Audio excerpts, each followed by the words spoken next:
एक युवती बगीचे में बहुत गुस्से में बैठी थी। पास ही एक बुजुर्ग बैठे थे। उन्होंने उस परेशान युवती से पूछा, क्या हुआ बेटी, क्यों इतना परेशान हो? युवती ने गुस्से में अपने पति की गलतियों के बारे में बताया। बुजुर्ग ने मंद मंद मुस्कुराते हुए युवती से पूछा, बेटी क्या तुम बता सकती हो कि तुम्हारे घर का नौकर कौन है? युवती ने हैरानी से पूछा, क्या मतलब? बुजुर्ग ने कहा, तुम्हारे घर की सारी जरूरतों का ध्यान रख कर अपना उनको पूरा कौन करता है? युवती ने कहा, मेरे पति।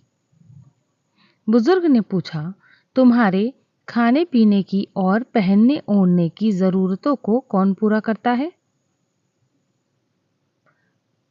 युवती ने कहा, मेरे पति। बुजुर्ग बोले, तुम्हें और बच्चों को किसी बात की कमी न हो, तुम सबका भविष्य सुरक्षित रहे, इसके लिए हमेशा चिंतित कौन रहता है? युवती बोली, मेरे पति।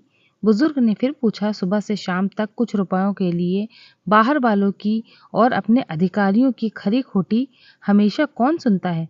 युवती बोली, मेरी पति। बुजुर्ग परेशान और गम में कौन साथ देता है? परेशानी और गम में कौन साथ देता है?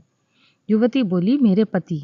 बुजुर्ग ने कहा, तुम लोगों के अच्छे जीवन और रहन सहन के लिए दूर दराज जाकर सारे सगे संबंधियों को, यहाँ तक कि अपने माँ बाप को भी छोड़कर जंगलों में भी नौकरी करने को कौन तैयार होता है? युवती बोली, मेरे पति। बुजुर्ग घर के गैस, बिजली, पानी, मकान, मरम्मत, रखरखाव, सुख सुविधाओं, दवाइयों, किराना, मनोरंजन, भविष्य के लिए बचत, बैंक, बीमा, अस्पताल, स्कूल, कॉलेज, पास पड़ोस, ऑफिस और ऐसी ही ना जाने कितनी सारी जिम्मेदारियों को एक साथ लेकर कौन चलता है? युवती, मेरे पति। बुजुर्ग, बीमारी में तुम्हारा ध्यान और सेवा कौन करता है? युवती बोली, मेरे पति।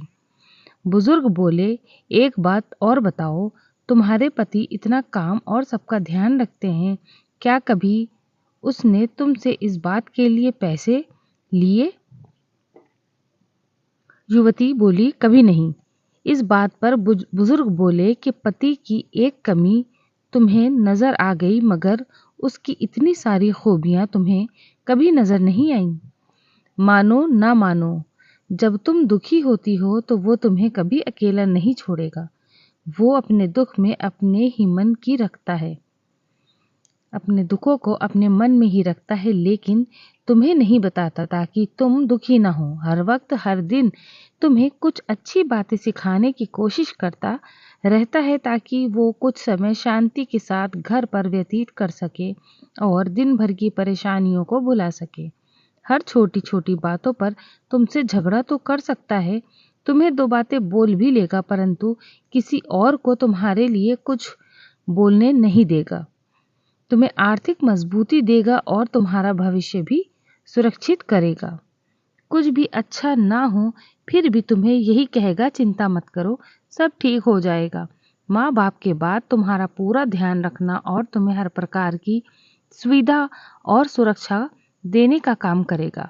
तुम्हें समय का पाबंद बनाएगा। तुम्हें चिंता ना हो इसलिए दिन भर परेशानियों में घिरे होने पर भी तुम्हारे 15 बार फोन करने पर भी सुनेगा और हर समस्या का समाधान करेगा। चूंकि पति ईश्वर का दिया एक स्पेशल उपहार है, इसीलिए उसकी उपयोगिता जानो और उसकी देखभाल करो।